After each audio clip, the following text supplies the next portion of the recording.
I'll be back. I'll be back, Bennett. I'll be right back. I'll be back. I'll be back. I'm back. I'll be back. I'll be back. I might be back. She'll be back. I'm back. I'm back. I'll be back. I'll be back. What?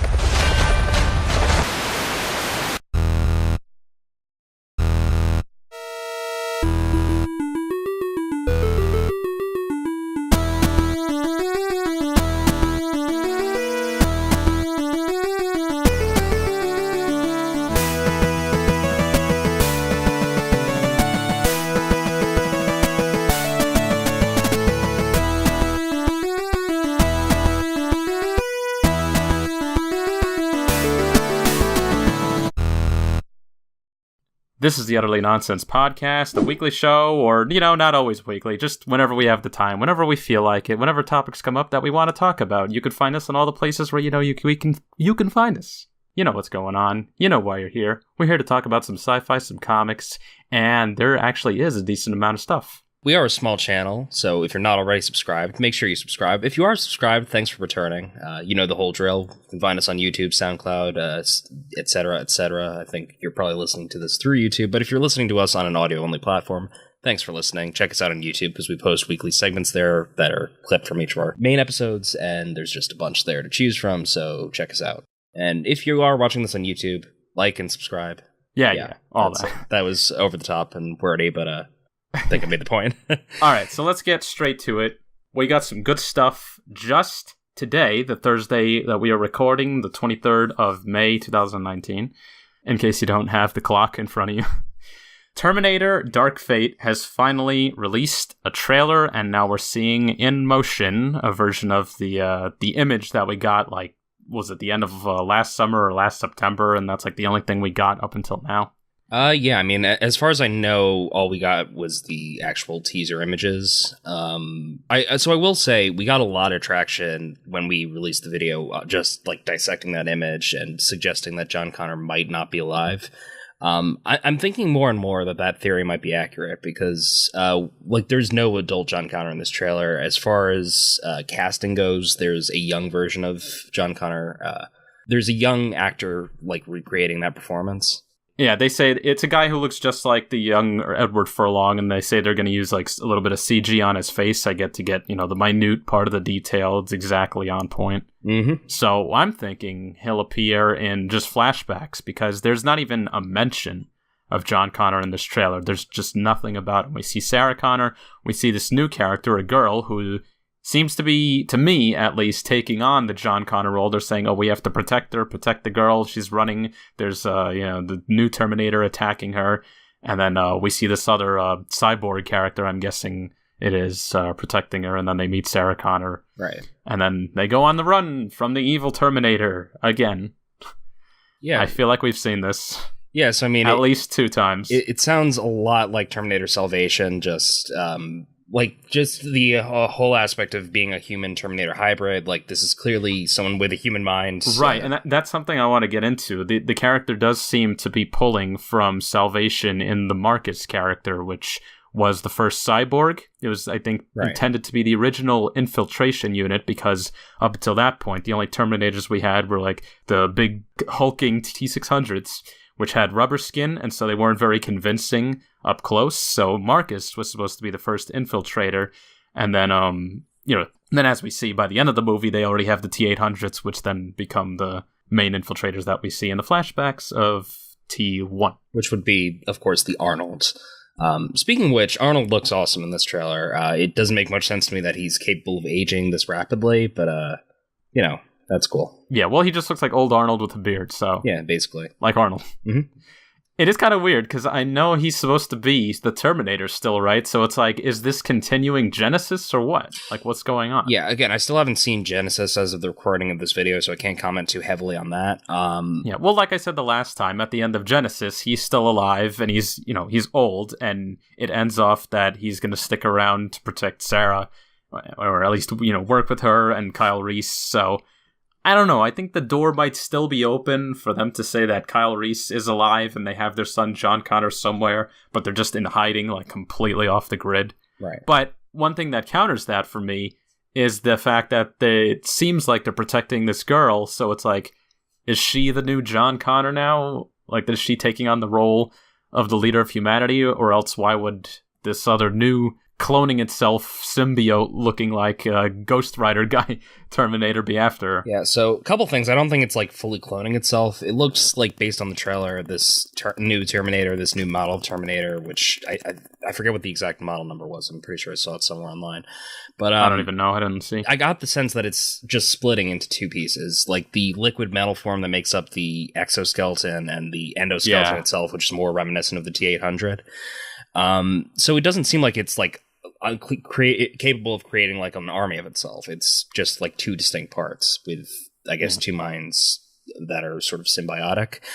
I guess it's kind of like the TX, if it could take its liquid metal and just like form another copy of itself, like maybe an advanced version of the TX. Yeah, no, I was or maybe less advanced. Who knows if that's even part of the timeline? I guess not.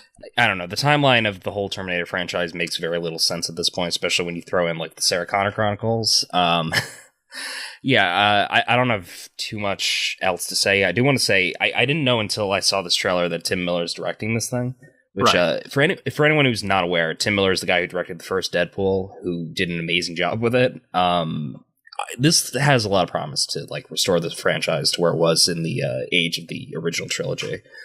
So, well, and that's what they've been trying to do, and still have yet failed. Yeah. Well, yeah, let's go off Tim Miller. So the visuals, to me, clearly you could see it's Tim Miller, because like when I especially look at the scene on the highway and the opening and the daylight scenes, it looks a lot like Deadpool. You know, in terms of the visual aspect of it, the camera and the lighting and all that. I see a lot of people complaining about the quality of the effects, and to me, I don't know, I don't really have a problem with them. They seem fine. They seem just as good as Genesis. I think people who criticize it I think they're just seeing the fact that, you know, we've seen these effects in so many, or we are seeing these effects in so many movies now, so to the point where we're just desensitized to it. Right. Whereas in like the original T1, T2, those effects were basically revolutionary for their time. In this movie, they're not revolutionary, so it kind of falls flat. It's not a wow factor. It's just, it does the job. It's not anything amazing. I think it's franchise fatigue when it really comes down to it. Even if the movies were like really good, were really as good as the original trilogy, I don't think anyone's going to be happy with it unless it exceeds their expectations. I think people have such high expectations because of how great the first three, at least the very first two, if you're really picky. I personally like Rise of the Machines, but I know that's sort of a sore subject for a lot of Terminator fans. And I think that's part of the problem why we keep seeing movies like this, because, of course, Salvation came out and it wasn't received that well. I personally liked it for one of the facts being that it did something different. It wasn't just, Terminator sent back in time to protect so-and-so. It advanced the story. We actually got to see the beginning of the whole War of the Machines, which, funny enough, I think that movie took place in 2018, which we're already past. Yeah. So, it just throws a whole wrench in the futuristic aspect of the original timeline. But, yeah, so it wasn't received well, and then so it didn't get the sequel that it should have gotten, which, like I said, if they had went further, we could have seen the actual future war, because the technology wasn't there yet, but it was going to get there. But instead we had Genesis, which was a reboot, and now we have this, which is a reboot, rehash, who knows what's going on. Like, if this movie doesn't do well, and, if the comments are any indication, it might just be like another Genesis situation where it does okay, but not good enough to, actually make a direct sequel to it, then we're literally going to have a trilogy of failed reboots. Right. Like, I just want them to stop trying to recreate the old movies, because, people think, oh, they're going to do that again. If you really want the old movies, just watch them. Right. Like, they're not going to ever get it to be that good if you set it, the bar at this impossibly high standard. It's not going to happen. Right. I'd rather just see an advancement of the story and not keep going back to the same old thing that we've already seen so many times. Yeah, so the good news is, and I'm reading through another article here on the whole subject, it's apparently taking the Halloween route, where it's a direct sequel to Terminator 2. It's not. Apparently, it's disregarding all the other Terminator movies. So Salvation. That's what they said the last time. Yeah.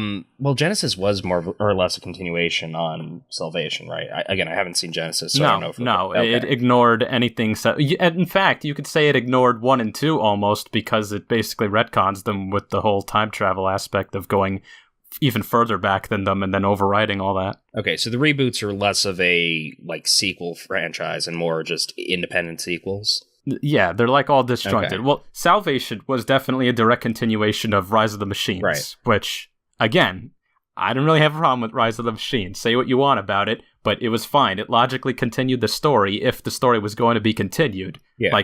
If Terminator 2 really ended Judgment Day, that would be it. No more movies. So if they had to continue it, logically it would have to be, we see Judgment Day happening, and then that's what Terminator 3 is all about. Right. So, I don't know. Okay. I don't know. I think it's just a big missed opportunity. We could have seen the future war, but nope. We only got 5 minutes of it in Genesis. Yep. Okay, so I think we've spent enough time on Terminator. Did you want to break into our second topic here? Yeah, well, closing on it, about this cyborg character, yeah, like I already said, it's analogous to the Marcus character, which I thought was an interesting one, because it was the whole, humanity versus machine kind of conflict there, because remember, he was what was he? He was convicted of murder or something like that, and he was executed. But then when he's brought back, it's like he gets the chance to redeem himself. He's given this power by the machines it's kind of basically offers him anything he wants, right? In exchange for his loyalty or cooperation. But he says, no, I'm choosing my humanity. I'm choosing to save humanity. And so, that's when he helps John Connor escape, and then he makes the ultimate sacrifice by handing his own heart over to John Connor for a transplant. Yeah. So, and that's the whole thing about the franchise, right? It's about that the machines will inevitably underestimate humanity, and that's why they will lose. Right. See, it's a deep movie. No, it's I think got a lot of present themes. I just think it's poorly executed. I don't think they'll go to that depth with whoever this new cyborg character is, though. Probably not. Okay, so moving on. On a lighter note, we have a trailer that I don't feel mixed feelings about. Picard. I'm so glad we get to talk about Star Trek because it's topical now. Right. Yeah. So, we literally just released our segment from last week as an individual segment, hours ago as of the recording of this video. So check out our initial reaction to that, where we talk about, how it might take place in an alternative timeline. Yeah. Trailer was pretty cool. I was never a diehard Next Generation fan, but I gotta tell you, I'm pretty psyched for this, Yeah, so obviously for long-term fans of Star Trek and the Next Generation, we see a very, very nice callback to, as we know, the finale of the Next Generation, All Good Things. Although this was hinted at and explained in previous episodes, we see Picard in his nice little vineyard continuing his family trade of wine. And it looks just like it does in All Good Things when LaForge visits him and he's all old. The only difference is he doesn't have the beard, which I'm fine with. He actually looks almost exactly like he did with the old makeup in this as he did then.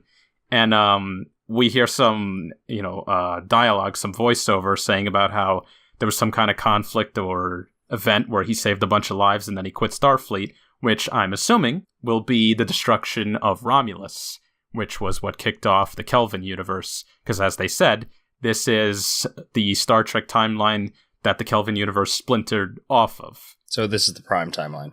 Right. This is their version of the Prime timeline, I'll say, in case there's people out there who still thinks this isn't the main original timeline. I'm so sick of timelines. No, I'm sick of time as a sci-fi element.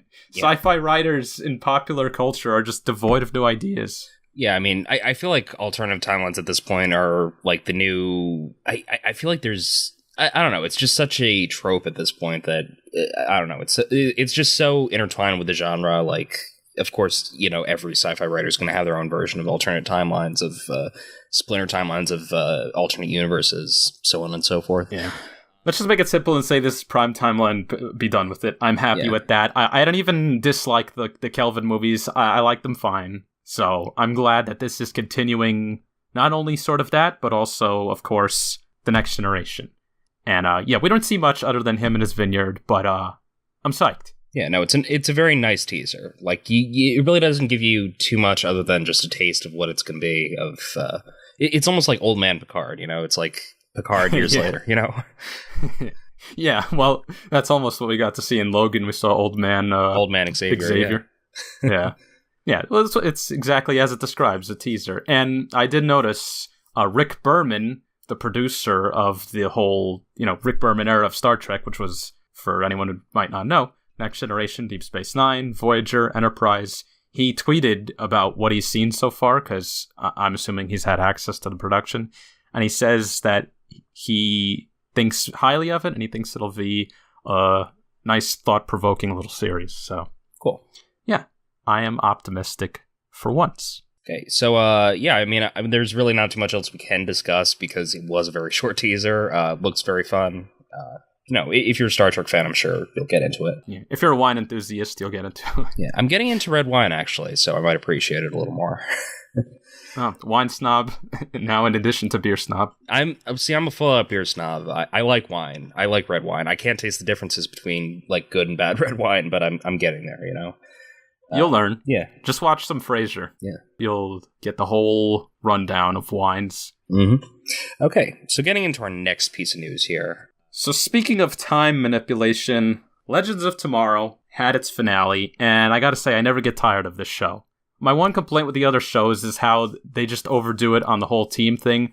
Well, this show was made to be a team show, so it's good here, and I always enjoy the different characters like Ray, Nate, who else is there? Heat Blast, Heat Wave, Firestorm. I think it's Heat Wave. McCrory, yeah. Wave. Yeah. Which, again, they never really go by the superhero names for most of the characters, so sort of pointless. They haven't worn their own costumes in I don't know how long, but it's like I almost don't care. Well, I mean, Ray, they're just that likable. Really at this point, Ray Palmer is the only character who needs a costume, and he barely goes at him anymore, so... Yeah, I don't know. And yet I still enjoy him without the costume. Yeah, no, I think Brandon Routh's great in the role. I genuinely love the character. Yeah, he's Superman. Yeah, there's not really a weak character on the show. I will say, like, it has gone into some like cheesy plot territory. Oh yeah, I will say I'm not a fan of magic in storytelling, and I've talked about that so many times. You can look at any of our past podcasts basically and see why I don't like magic in stories, but all things considered, I think Legends has carried it out pretty well. Constantine, I think, is one of the best additions to the show, like this season. Yes, so definitely love having him on. And I like how it kind of continues the plot thread that was left empty at the end of, or the cancellation of his own series, which was this whole Rising Darkness thing. There's something causing all of these, evil things to come out of hell and plague the real world, or whatever you want to call it. And so this kind of, shows that. It's this guy, this demon, what the hell's his name? Neron. Mm-hmm. His whole plan is to bring hell to Earth. So there you go, Rising Darkness. Plot thread closed. Yeah. And so yeah, that was pretty satisfying to see. I think he could still be in the next season, because at the end of this, we see that, and here's another thing they pick up on, the girl he loses to hell, Astra, she's basically grown up in hell now, and so she's kind of evil. Yeah. And they make a deal with her. They say, help us get Ray's soul, and then you can take whatever you want from the soul vault. So she takes the souls of all of these well-known historical serial killers and murderers, marauders, tyrants. Yeah, it's like you see Genghis Khan and Stalin and yeah. Yeah, Charles Manson. So she's going to raise an army of evil people, and, well, since they're all coming out of hell, and they'll basically be the setup for, the antagonists for each of the episodes in the next season, you could still have Constantine. Right. And have him send him back to hell. Yeah, I mean, I don't think anyone's gonna, I don't think Constantine's going anywhere. Like, I think he's one of the better characters on the show right now. I love, Matt Ryan's the guy, right? Yeah. I love his portrayal of him. Yeah, he's great. So yeah, it looks like they are leaning more into the magic elements, especially with the whole Hayworld being a thing now. Yeah. Yeah. Like, you have to figure, they can't, could they really allow this to just exist in the world? Like, I feel like they're going to mass anesthetize everyone. I don't know. Just send Men in Black to all parts of the world, broadcast, right. What do you call amnesia stuff everywhere. Yeah, I actually just rewatched the original Men in Black the other day, so it's funny that you bring that up. Yeah, so I will say I think they need to keep that intact for this timeline to work, especially for the whole like Zari plotline to sort of take effect. Like for the ending of the show to make sense, yeah. Yeah, and that's what I find strange. Like, for anyone who didn't watch it, spoiler, or if you did watch it, Zari, the girl, she's erased now, or that version of her is erased, and she's replaced with her brother. Yeah, so I mean, the whole timeline sort of exists as it did, except because this horrible future where Muslims were essentially sent into internment camps didn't take hold. Her brother never died, meaning she never got this elemental gem. I honestly forget what it's called at this point. Well, I don't know if it was Muslims specifically. I think it was just she happened to be Muslim, but it was the whole anti-metahuman act. Anything magical or metahuman was all like rounded up. Yeah, and, I think that's what gotten rid of or whatever. And I think that's part of what it was. Yeah. Yeah, so that timeline is done away with now, kind of like a Days of Future Past thing, whole anti-mutant thing. So since that timeline is gone, that version of her, since we're not on Endgame rules here, we're on. Although the Flash is in the same universe, yes. and it does it differently. So just time travel. She's gone. Whatever. Yeah. So I mean, she still exists in this time. She still exists in some form in this world. Meaning, I feel like that romance, that whole subplot between her and Nate, is probably still going to take some effect, even if they don't have the same relationship. Even if they have to spend more time rebuilding or remembering, or I don't know. They're going to play on that some more. I'm sure. That's probably what it's going to be, because I read. I think it was the producer or whatever said that she will, like the actress will reappear in the next season, but not as, of course, the iteration we know her as, and that if Nate finds her, he might not like what he sees. So, I don't know, maybe she'll be a villain or something. I don't know. I can't imagine she's going to be like drastically different as a character. The only main difference is that she doesn't have this gem now. She didn't have all these experiences of like being in an internment camp, of being a legend, of having that whole struggle.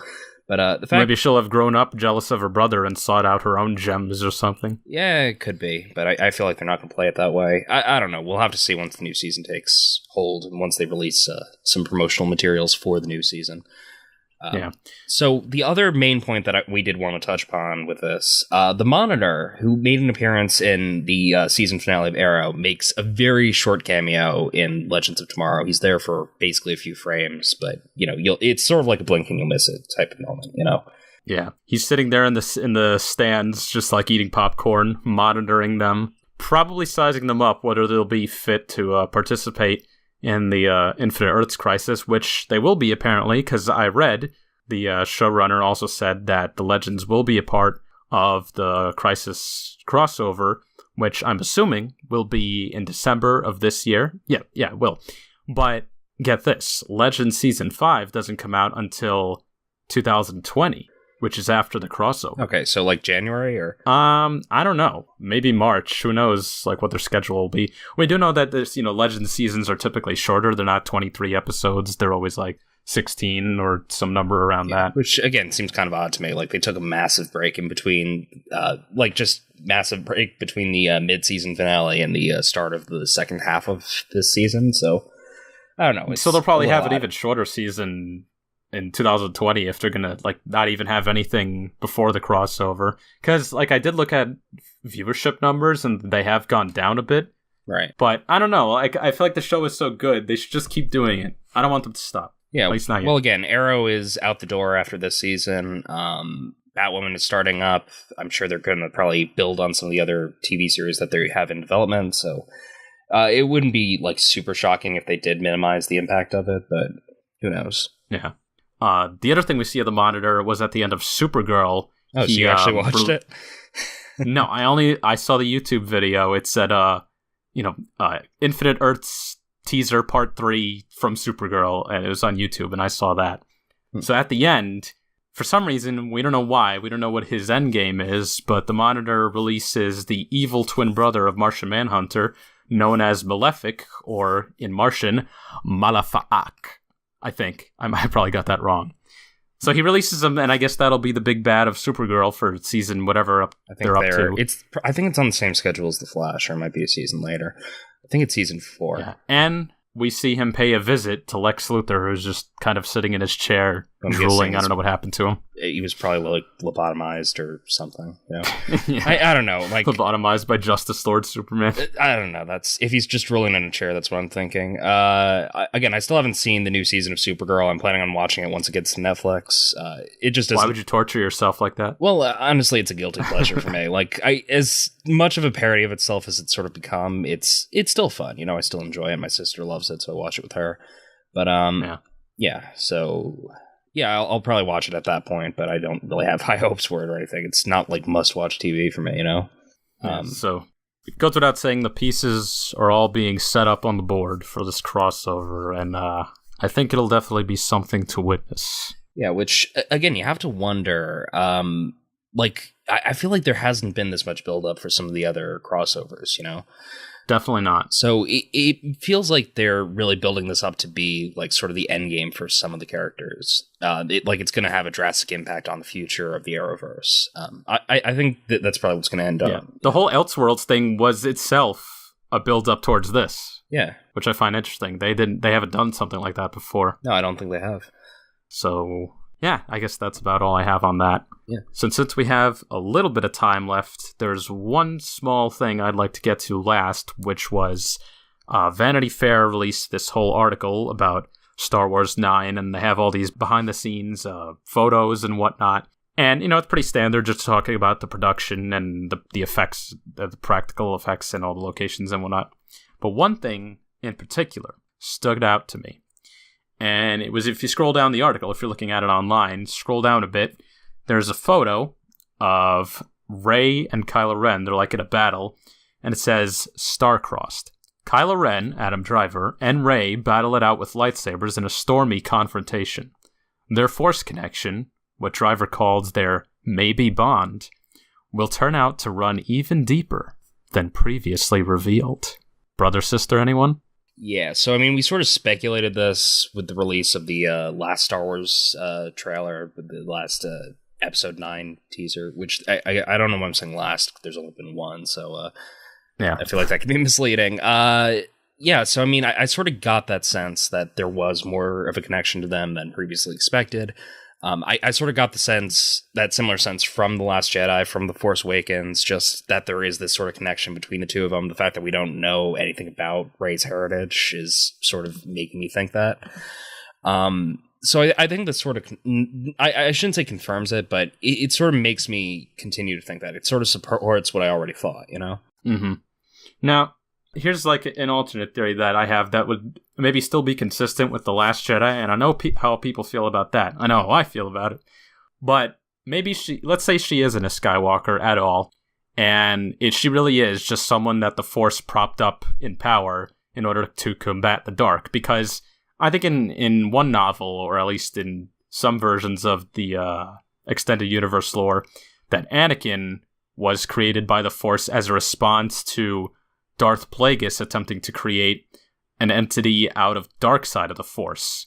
Like, it wasn't that Darth Plagueis created Anakin, it was that Anakin was the response to what Darth Plagueis was doing. So, going off of that, Rey could still just be something, you know, that the Force imbued with more power to stand up against Kylo Ren.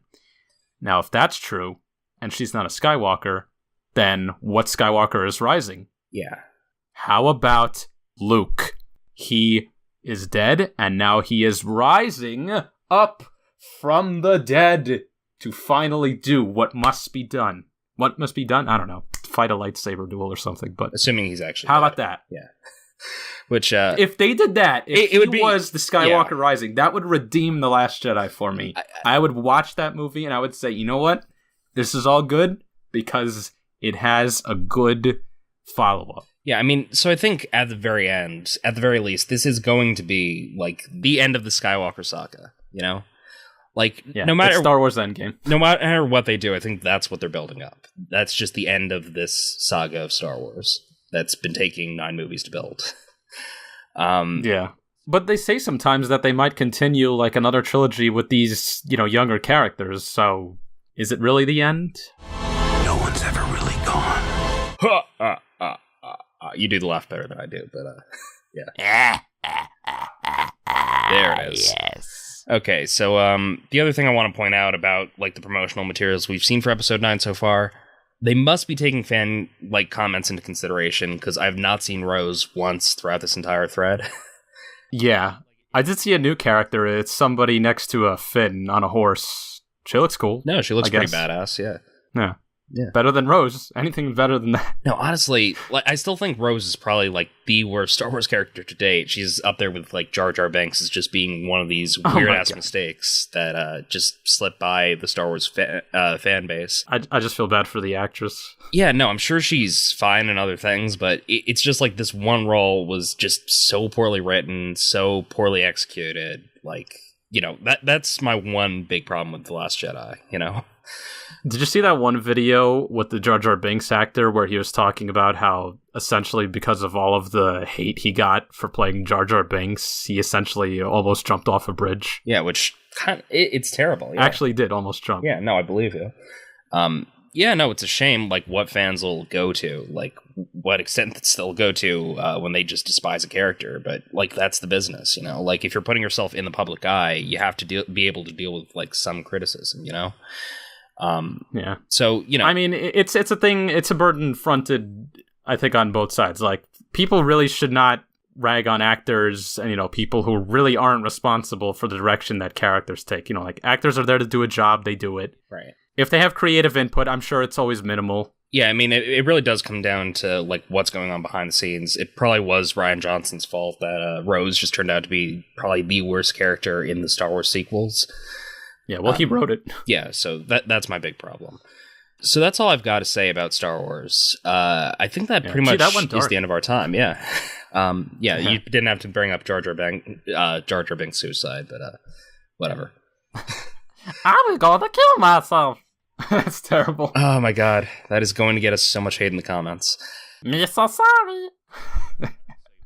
So without further ado, this has been Utterly Nonsense, and you can listen to full episodes, blah, blah, blah. You know how it all goes, and it'll always be free and all that. So check the links in the description for all the places you can listen to us, all the places you can follow us.